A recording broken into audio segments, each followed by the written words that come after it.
Al-Juwaini dan Al-Ghazali ini sangat ma'ruf, terkenal satu dunia pengetahuan ketiganya tentang ilmu filsafat Islam, atau dikenal dengan ahlu kalam. Saya akan sebutkan beberapa cuplikan kisah tiga-tiganya, walaupun kita akan fokus kepada kisah Al-Imam Al-Ghazali. Pertama, kecerdasan Al-Imam Al-Baqillani. Sudah saya kisahkan sedikit tentang kecerdasan Imam Baqillani ini. Suatu ketika salah satu penguasa Romawi mengajak berdebat Al-Imam Al-Baqillani, dan penguasa Romawi itu agamanya Nasrani. Ketika itu maka datanglah Imam Baqillani kepada penguasa Romawi itu. Tetapi penguasa Romawi ini ingin merendahkan Imam Baqillani dengan cara bagaimana supaya Baqillani ini sujud di hadapannya. Maka dibuatlah semacam pintu yang sangat kecil, kemudian dilubangi di bawahnya. Jadi kalau seandainya Imam Baqillani masuk dari pintu itu, maka posisinya kepala dulu, kemudian ketika dia sampai di dalam maka akan berposisi seperti orang sujud. Tetapi Imam Baqillani ini orang cerdas, tahu akan dihinakan penguasa Romawi. Maka ketika dia masuk dari pintu kerajaan itu, dia tidak masuk lewat kepalanya dulu, tapi dia masuk kakinya dulu. Sehingga ketika masuk bukan posisi sujud kepada raja, tetapi posisinya justru membelakangi raja. Maka sang raja pun geleng-geleng kepala. Orang ini cerdas sekali. Kemudian setelah berdiri dan menghadap sang raja bertanya kepada Imam Baqillani soal terbelahnya bulan. Kata sang raja, aku dengar bahwa di agamamu pernah terjadi mukjizat kepada nabimu bahwa bulan terbelah menjadi dua. Kata Imam Baqillani, ya, karena ada dalam Al-Quran, iqtarabatis sa'atu wansyaqqal qamar, telah dekat hari kiamat ketika terjadi terbelahnya bulan. Kata penguasa Romawi ini, bagaimana kisah itu tidak ada dalam kitab kami? Kata kalian bahwa para nabi itu ada kekerabatan antara satu nabi dengan nabi yang lainnya, bapak satu tetapi ibu banyak. Kenapa kisah terbelahnya bulan tidak ada dalam kitab-kitab Romawi, dalam Injil, dalam Taurat dan begitu seterusnya? Kenapa hanya ada dalam kitabmu saja? Maka Imam Baqillani kemudian membalik bertanya kepada sang raja Nasrani dan mengatakan, bagaimana pula dengan turunnya Maidah minas sama, makanan yang turun dari langit yang diminta Bani Israel kepada Musa alaihi salatu wassalam? Kenapa cerita ini ada pada kitab kamu saja? Di dalam Quran tidak ada. Tidak pun terdapat dalam kitab Romawi dan begitu seterusnya. Kemudian dikisahkan kisah yang tidak ada dalam Al-Quran. Isyaratnya ada dalam Quran, tapi ada beberapa kisah tidak disebut dalam Al-Quran. Maka sang raja Romawi tidak bisa membantah Imam Baqillani, sampai akhirnya Raja Baqillani ini harus menghadirkan orang yang paling cerdas dari rahib, dari pendeta besar Romawi. Didatangkan pendeta untuk membantah Imam Baqillani. Setelah kemudian hadirlah pendeta, paling besarnya pendeta ketika itu, dihadirkan di ruangan itu. Maka Imam Baqillani senang, kemudian bertanya kondisi pendeta itu dan mengatakan, wahai Pak Pendeta, kaifa haluk, bagaimana kabarmu, bagaimana keluargamu, bagaimana anak-anakmu? Marah sang raja ini dan mengatakan, ya Baqillani, bukankah kamu tahu pendeta tidak kawin? Pendeta tidak menikah, pendeta tidak punya anak. Kenapa kau tanya tentang keluarganya, anak-anaknya? Katanya Imam Baqillani, oh begitu ya. Bagaimana pula kalian menyangka bahwa Maryam itu memiliki anak dan ayahnya adalah Tuhan? Artinya Maryam juga menikah dengan Tuhan menurut prasangka kalian. Tuhan kalian saja memiliki anak, kenapa pula pendeta tidak boleh? Akhirnya kemudian terjadi perdebatan dan tidak bisa dijawab sama sekali. Itulah kecerdasan Imam Baqillani ketika itu. Adapun yang kedua, Imam Al-Juwaini. Ini Imam Juwaini ini gurunya Imam Ghazali. Makanya dia disebut Imam Haramaini karena pernah mengajar di negeri Mekah dan Madinah. Maka disebut lakabnya Imam Dua Haram. Al-Juwaini ini dia gurunya Imam Ghazali. Dan dia memang pakar ahli kalam ketika itu. Tetapi dia pernah dibingungkan oleh muridnya sendiri. Bayangkan dia belajar 60 tahun ilmu kalam filsafat, tapi pernah dibingungkan oleh muridnya namanya Hamadani. Jadi suatu ketika Abul Ma'ali Al-Juwaini ini berkhutbah memberikan dalil bahwa Allah Subhanahu wa taala tidak boleh memiliki tempat. Maksudnya Allah bukan di langit, Allah itu di mana-mana. Maka kata Al-Imam Al-Hamadani ketika itu, ya Imam, kalau Allah Subhanahu wa taala tidak di langit dan di mana-mana, bagaimana pula dengan doa-doanya orang awam, doa-doanya orang alim, doa-doanya manusia? Apabila mereka berdoa, mereka mengangkat tangan ke langit, kemudian hati mereka tertambat ke langit. Bagaimana menghilangkan itu? Maka tiba-tiba Abu Ma'ali Al-Juwaini mengatakan, hayyarani Hamadani, hayyarani Hamadani. Hamadani telah membingungkan aku, gitu. Makanya dijelaskan oleh Syekh Shalih Fauzan hafizahullah taala, ketika Imam Al-Juwaini ini meninggal dunia, dia memeluk Sahih Bukhari di dadanya. Kemudian dia mengatakan, duhai kiranya aku meninggal seperti orang-orang lemah Naisabur. Dia capek belajar ilmu kalam, di ujungnya enggak ada manfaat bagi kehidupannya. Adapun Imam Ghazali, inilah yang kita akan kisahkan di pagi hari ini. Siapa Imam Ghazali? Menarik karena Imam Ghazali ini imam yang jadi rujukan di negeri kita ini. Kitabnya Ihya Ulumuddin hampir dipelajari di semua madrasah dan pesantren. Tetapi sedikit sekali seseorang terkadang mengenal siapa Abu Hamid Muhammad Al-Ghazali At-Tusi ini. Ma'asyiral muslimin yang dimuliakan Allah Azza wa Jalla. Baik, kita akan berkisah sedikit tentang siapa Al-Imam Al-Ghazali. Imam Ghazali ini namanya Muhammad Ibn Muhammad Ibn Muhammad Ibn Ahmad Al-Ghazali. Begitu namanya, Muhammad Ibn Muhammad Ibn Muhammad Ibn Ahmad Al-Ghazali. Dan dia punya saudara kandung namanya Ahmad Ibn Muhammad. Subhanallah. Allah Subhanahu wa taala karuniakan kepada Imam Ghazali kecerdasan di bidang semua funun. Cerita fikih dia pakarnya, cerita usul dia pakarnya, pokoknya pakar semuanya. Dan saudaranya Ahmad bin Muhammad itu, Ahmad bin Muhammad adalah seorang wu'ad, seorang penceramah, orator ulung di zaman itu.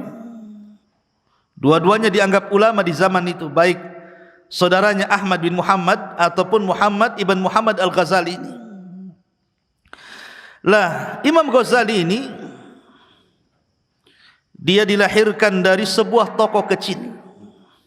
Sebuah toko kecil, subhanallah, yang berada di daerah namanya Ghazal. Di daerah Ghazal, Tusi, Khurasan. Ayahnya ini memang seorang sufi, tetapi ayahnya ini buta huruf. Ayahnya bukan seorang alim besar, bukan seorang abid, bukan. Dia orang awam, tapi dia orang saleh. Dia suka hadir di majlis-majlis fuqaha dan majlis-majlisnya para wu'ad. suka ngaji bahasa kitanya, bapaknya ini. Lah bapaknya ini Muhammad ibn Muhammad ini apabila selesai dia bekerja, ada yang mengatakan ghazal itu diambil dari memintal kulit kambing wol, semacam menenun. Ya, jadi Imam Ghazali ini kenapa disebut Ghazali? Ada yang mengatakan Ghazali itu diambil dari daerah di Tusi, Khurasan, Naisabur, dinisbatkan kepada tempat. Ada yang mengatakan menggunakan tasdid Ghazali. Dari Ghazal artinya memintal kain, memintal menenun. Itulah pekerjaan ayahnya. Lah pekerjaan ayahnya ini apabila selesai memintal menenun itu, maka terkadang dia hadir di majelisnya para fuqaha. Apabila dia hadir di majelisnya para fuqaha, maka dia pun berdoa kepada Allah Azza wa Jalla, ya Allah, berikanlah keturunanku seperti fuqaha ahli fikih.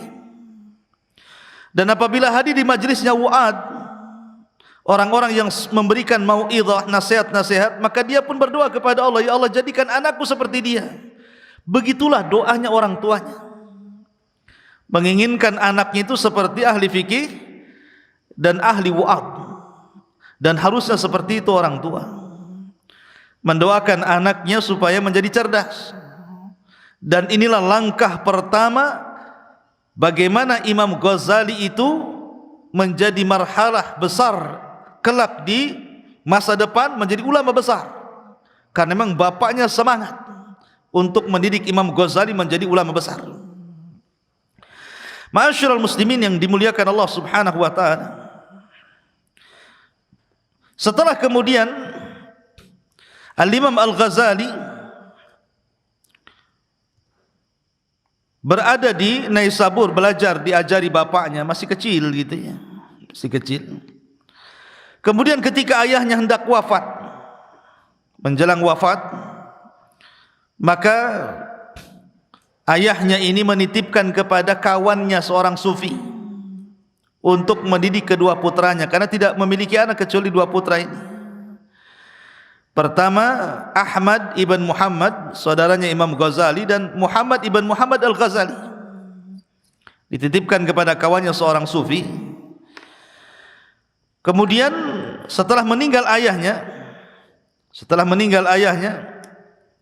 maka kemudian betul-betul dirawat oleh seorang sufi ini, kawan bapaknya. Diajari ibadah, diajari zuhud, diajari akhlak, macam-macam. Karena istilah sufi zaman itu berbeda dengan sufi zaman sekarang ya. Istilah sufi zaman itu memang artinya ubad, ahli ibadah.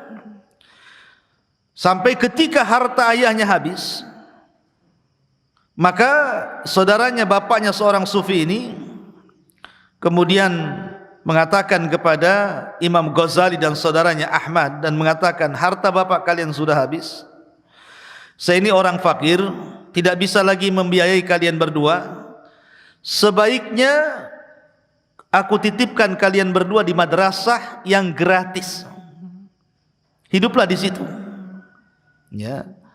Akhirnya kemudian diantar ke madrasah ini. Dan ini marhalah yang ketiga ya. Marhalah yang pertama yang menjadikan Imam Ghazali ulama besar adalah ayahnya sendiri. Kemudian saudara ataupun kawan ayahnya seorang sufi. Kemudian yang ketiga madrasah. Madrasah yang dititipkan Imam Ghazali dan saudaranya untuk belajar di situ. Diberikan tempat tinggal, makanan gratis, dan belajar. Makanya ada istilah Imam Ghazali yang luar biasa kata-katanya, talabnal ilma li ghairillahi fa aba an yakuna illa lillah.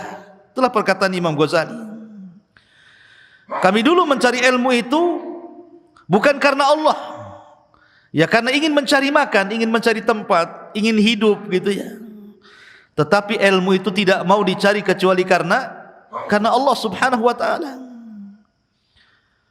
Makanya kemudian Imam Ghazali nanti di akhir cerita dia uzlah, betul-betul meninggalkan dunia dan tafakur kepada Allah Subhanahu wa taala.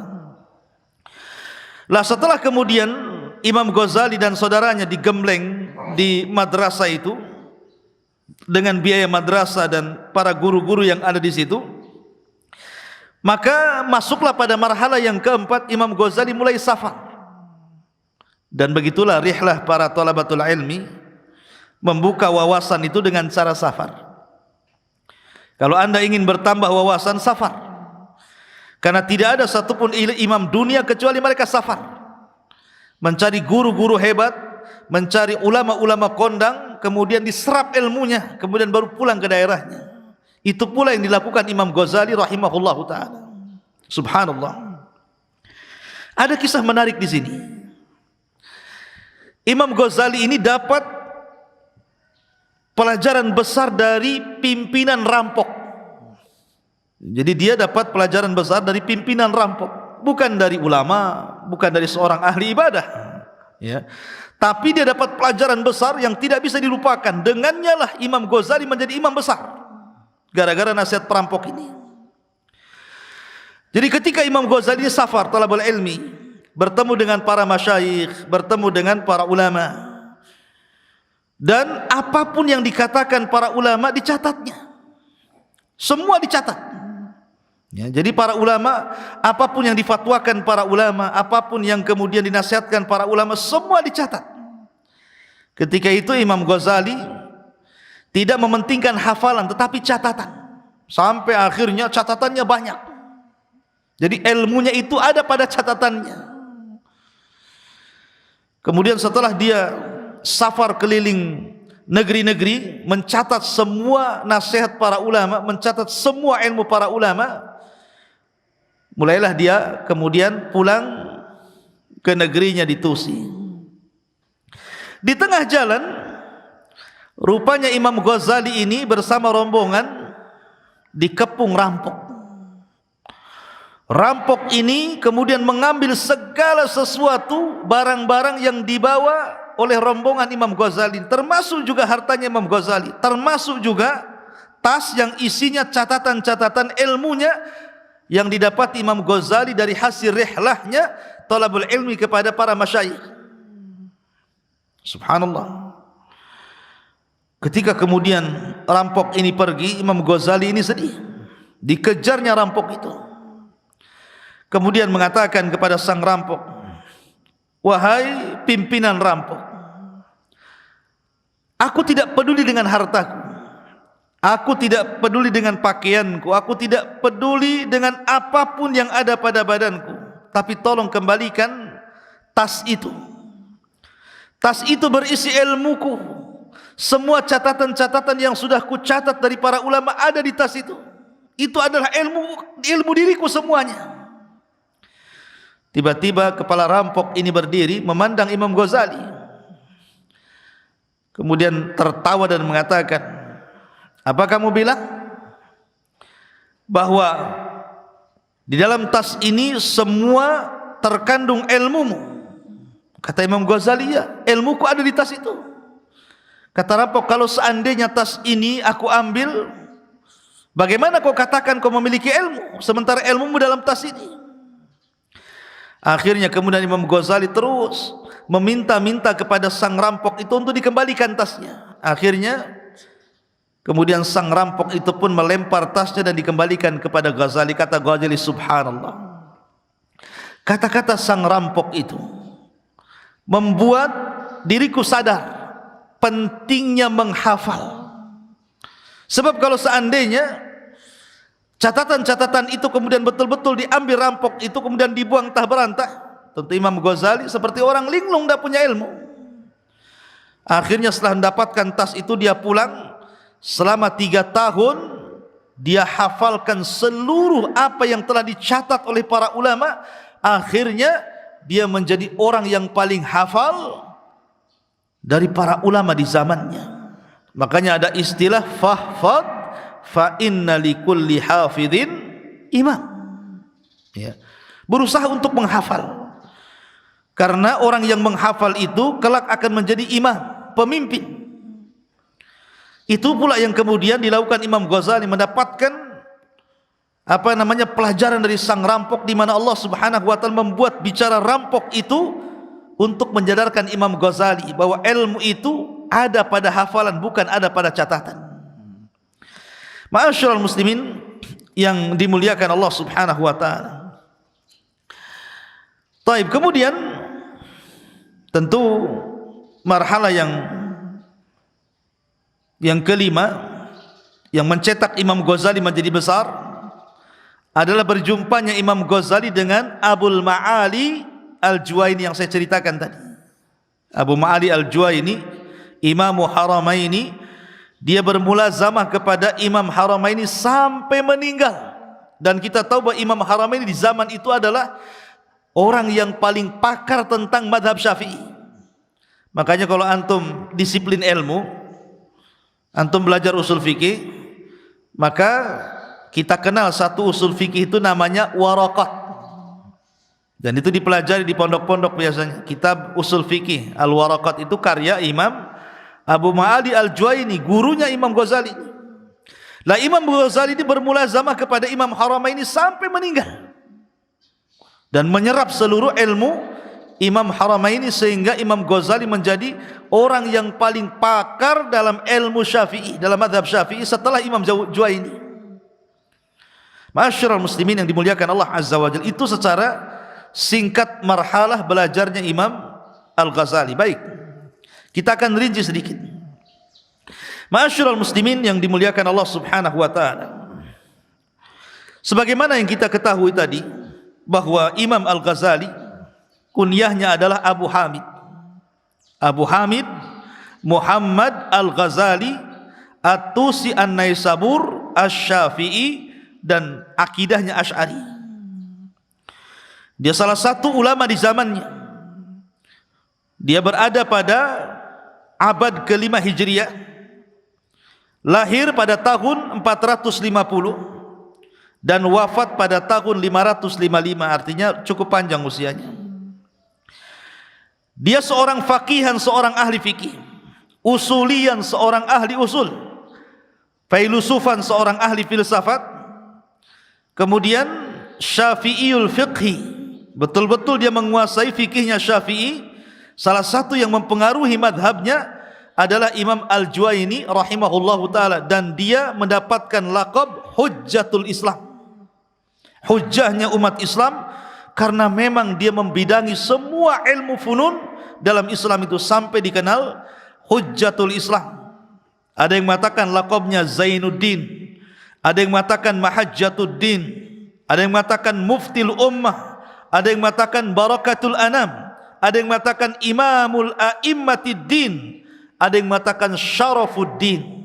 Banyak kunyah yang diberikan para ulama kepada Imam Ghazali ini. Saking cerdasnya Imam Ghazali ini, dipuji banyak para ulama. Ya. Ma'asyiral muslimin yang dimuliakan Allah Azza wa Jalla, tentu pertama marhalah belajarnya Imam Al-Ghazali ini, sekali lagi dia terlahir dari rumah yang sangat miskin.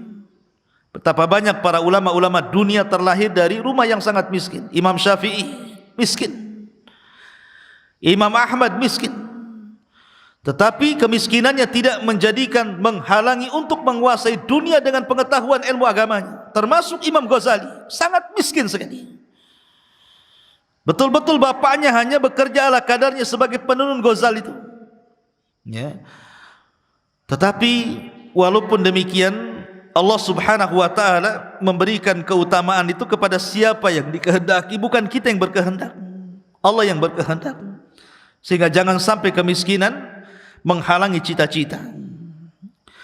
Lah setelah kemudian orang tuanya terus berdoa kepada Allah Azza wa Jalla supaya anaknya ini menjadi alim ulama besar, dan pentingnya doa orang tua ini kepada anaknya, maka saya anjurkan kepada anda orang tua, berdoalah kepada Allah agar dicerdaskan anak-anak kita, seperti doanya orang tua Imam Ghazali kepada Imam Ghazali dan saudaranya Ahmad ibn Muhammad.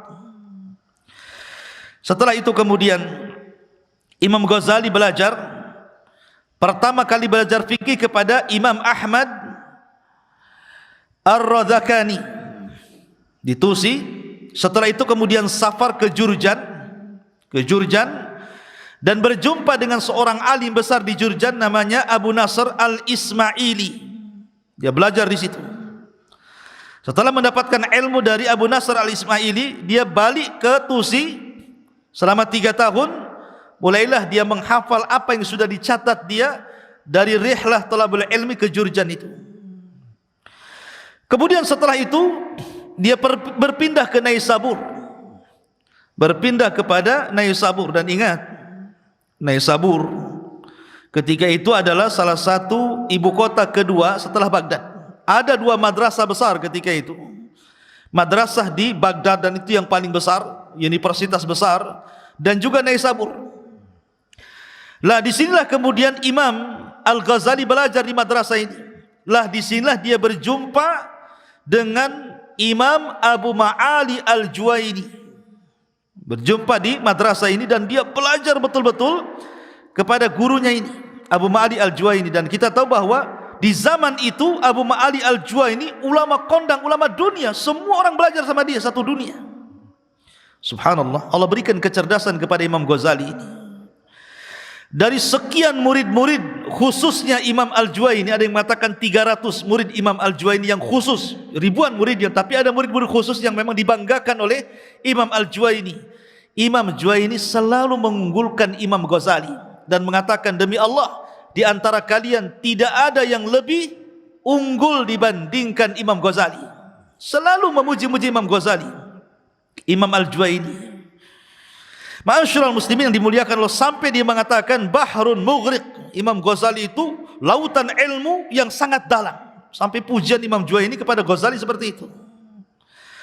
Lah, selama dia berada di Naisabur, ya karena sudah lama dia belajar di Naisabur, sampai wafat Imam Juwaini, disitulah dia, Imam Ghazali menikah, tinggal cari pekerjaan, termasuk juga menikah dan punya anak, sampai wafatnya Imam Al-Juwaini.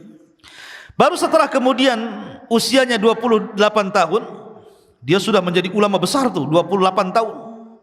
Banyak orang-orang belajar kepada Imam Ghazali, karena ketika itu dia menjadi posisi pengganti Imam Abu Ma'ali Al-Juwaini, imam dunia gitu kan. Maka mulailah dikenal siapa Imam Ghazali dan kecerdasannya itu. Lah setelah itu kemudian dia pergi kepada kerajaan Nizamul Mulk. Jadi sebuah ibu kota, di situ ada semacam pertemuan para ulama. Jadi kerajaan itu biasanya mengundang para ulama untuk mendiskusikan sebuah perkara, nanti terjadi perdebatan di situ. Lah, Imam Ghazali datang ke tempat itu. Akhirnya mengajak berdebat seluruh ulama yang ada di Baghdad. Diajak debat. Subhanallah. Kecerdasan Imam Ghazali luar biasa. Tidak ada satupun ulama di zaman itu yang mampu menandingi kecerdasan Imam Ghazali. Semua ulama kalah debatnya, dikalahkan sama Imam Ghazali itu. Dari situlah naik daun Imam Ghazali, dikenal satu dunia, bayangkan. Karena apa? Tidak ada ulama yang bisa menandingi kecerdasannya, semua kalah. Dan di zaman itu memang sangat berkembang ilmu filsafat, ilmu mantik, ilmu kalam gitu ya. Dari sinilah maka banyak para ulama yang mengagumi Imam Al-Ghazali. Lah, setelah itulah maka akhirnya oleh pihak kerajaan Imam Ghazali ditunjuk untuk menjadi guru besar termuda, kemudian dikirim ke Baghdad. Ya, dikirim ke Baghdad untuk menjadi guru besar termuda. Ketika itu usianya 34 tahun, tapi sudah menjadi guru besar. Ma'asyiral muslimin yang dimuliakan Allah Subhanahu wa taala, masalahnya di zaman Imam Ghazali ini ada 4 firqah, 4 kelompok yang sangat besar, semuanya besar. Dan 4 kelompok ini saling perang. Ya, jadi 4 firqah ini, pertama kelompok filsafat. Itu pengagumnya banyak sekali. Ya. Yang kedua kelompok mutakallimun, ahli kalam, dan pengagumnya banyak sekali, pengikutnya banyak sekali. Kemudian yang ketiga kelompok batiniyah, sufi batiniyah, dan pengikutnya banyak sekali. Kemudian yang keempat kelompok sufiyah, dan pengikutnya banyak sekali. Jadi zaman Imam Ghazali ada 4 kelompok. Lah 4 kelompok ini masing-masing mengklaim bahwa mereka di atas kebenaran, menyesatkan satu dengan yang lainnya, sehingga terjadi peperangan hebat dan terjadi pertumpahan darah. Tuh, ingat, gara-gara pemikiran-pemikiran yang menyimpang ini akhirnya perang. Jadi saling mengklaim mereka di atas kebenaran, baik kelompok filsafat, kelompok ahli kalam, kelompok batiniyah, kelompok sufiyah. Mereka perang sampai bertumpah darah itu. Lah Imam Ghazali itu dihadapkan kepada suasana seperti ini. Dari sinilah kemudian Imam Ghazali mulai merenung, kenapa sampai perang? Ya. Kenapa sampai kemudian menumpahkan darah gara-gara sebuah pemahaman? Maka Imam Ghazali mempelajari 4 kelompok ini, betul-betul dipelajari, dibaca, ditelaah, ya, tentang filsafat itu bagaimana, ahli kalam itu bagaimana, batiniah itu bagaimana, sufiah itu bagaimana, dipelajari betul-betul sampai menguasai 4 kelompok ini pemahamannya. Dari situlah Imam Ghazali mengarang satu buku namanya Al-Munqidh Minadh-Dhalal. Al-Munqidh Minadh-Dhalal. Bagaimana cara menyelamatkan dari kesesatan. Dan juga bukunya Al-Iqtisad fil I'tiqad namanya, sederhana dalam berakidah. Karena orang filsafat itu seolah-olah berakidah itu susah sekali gitu kan, dengan gaya cara berfikirnya begitu ya. Maka Imam Ghazali menyederhanakan cara berakidah, kemudian mengarang satu buku Al-Munqidh Minadh-Dhalal, bagaimana caranya terlepas dari kesesatan, karena akibat kesesatan ini terjadi pertumpahan darah masalahnya. Ma'asyiral muslimin yang dimuliakan Allah Azza wa Jalla. Lah setelah kemudian dia mengarang kitab itu, kemudian mulailah Imam Ghazali, karena banyaknya bantahan, banyaknya kritikan, kemudian juga berusaha dia membantah, dibantah lagi dan begitu seterusnya. Akhirnya Imam Ghazali merasakan keraguan-raguan terhadap ilmu yang dia miliki selama ini. Benar gak yang saya ajarkan ini? Ragu-ragu dia, ya, ragu-ragu dengan filsafatnya, ragu-ragu dengan kalamnya, ragu-ragu.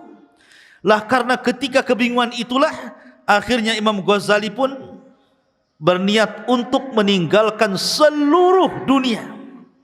Ketenarannya ditinggalkan, hartanya ditinggalkan, semua ditinggalkan.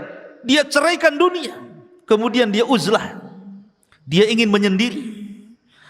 Akhirnya dia pun safar ke Syam. Selama 2 tahun dia i'tikaf di Masjid Baghdad. Dia berkhulwah, dia beribadah, dia berzikir, dia bermunajat, dia berdoa kepada Allah Azza wa Jalla di masjid itu selama 2 tahun. Dia tidak mengajar. Dia tinggalkan kemasyhurannya, dia tinggalkan jabatan di kerajaannya. Pokoknya betul-betul dia uzlah, sama sekali tidak menyentuh dunia. Kemudian setelah 2 tahun di Syam, di Baghdad, akhirnya dia safar ke Palestina. Dia pun i'tikaf di masjid di Palestina, di Quds. Disinilah kemudian Imam Ghazali setelah lama perjalanan tafakurnya, dia menulis satu karya fenomenal yang kemudian karya ini banyak dipelajari di pesantren-pesantren, namanya Ihya Ulumuddin. Kitab Ihya Ulumuddin isinya tazkiyatun nafs, pensucian jiwa, ya. Tetapi belum sempurna. Kemudian akhirnya dia safar ke Damaskus. Kemudian dia pun i'tikaf di masjid yang ada menara putih yang kelak Isa akan turun di situ, Manaril Baydhah, Masjid Jami' Al-Umawi. Dia i'tikaf juga di situ. Kemudian setelah dekat musim haji, dia pun berniat untuk haji. Maka ketika sampai musim haji, dia pun berangkat haji. Setelah haji, dia tinggal sebentar di Mekah, kemudian dia safar ke Madinah. Kemudian setelah safar ke Madinah, dia kembali ke Damaskus. Kemudian setelah kembali ke Damaskus, maka dia sempurnakan kitabnya Ulumuddin ini, Ihya Ulumuddin ini, sampai akhirnya betul-betul menjadi karya yang sangat fenomenal. Walaupun sayang para ulama yang banyak yang mengkritik kitab Ihya Ulumuddin ini, karena banyak hadis-hadis yang lemah, banyak hadis-hadis yang palsu yang kemudian diletakkan di situ. Ya, karena Imam Ghazali bukan seorang muhaddis, bukan seorang ahli hadis, bukan seperti Bukhari, Muslim, Abi Dawud, Tirmidzi yang memang mereka mutafannin dalam hadis, tidak. Ya, yaitu sebatas pengetahuan Imam Ghazali memasukkan karya-karya seperti itu. Makanya banyak juga yang mengkritik tentang kitab Ihya Ulumuddin, di antaranya adalah Imam Zahabi, Syekhul Islam Ibn Taimiyah rahimahullahu taala, bahkan ada yang berusaha mentaklik, ya, mentaklik kitab Ihya Ulumuddin, ditaklik itu, disaring yang tidak berbau hadis-hadis maudhu, sehingga muncullah satu kitab namanya Minhajul Qasidin. Minhaj al-Qasidin itu kitab yang sangat bagus karena sudah ditaklik dari kitab Ihya Ulumuddin ini. Lah setelah kemudian 10 tahun Imam Ghazali ini rihlah ke sana kemari menyendiri, tidak menyentuh dunia sama sekali, bahkan tidak mengajar, dia hanya tafakur saja. Baru setelah kemudian setelah 10 tahun dia kembali kemudian ke ke daerahnya, maka dia berusaha untuk kembali mengajar, tetapi tidak seperti sesibuk zaman itu. Dia kembali mulai belajar hadis, tetapi tidak lama dia belajar hadis Sahih Bukhari, Muslim dan yang lainnya. Allah Subhanahu wa taala akhirnya wafatkan Al-Imam Al-Ghazali rahimahullahu taala. Itu di antara sirah singkat tentang siapa Al-Imam Al-Ghazali rahimahullahu taala. Mudah-mudahan ada manfaatnya. Subhanaka wa bihamdika asyhadu an la ilaha illa anta astaghfiruka wa atubu ilaik. Allahu taala alam. Assalamualaikum warahmatullahi wabarakatuh.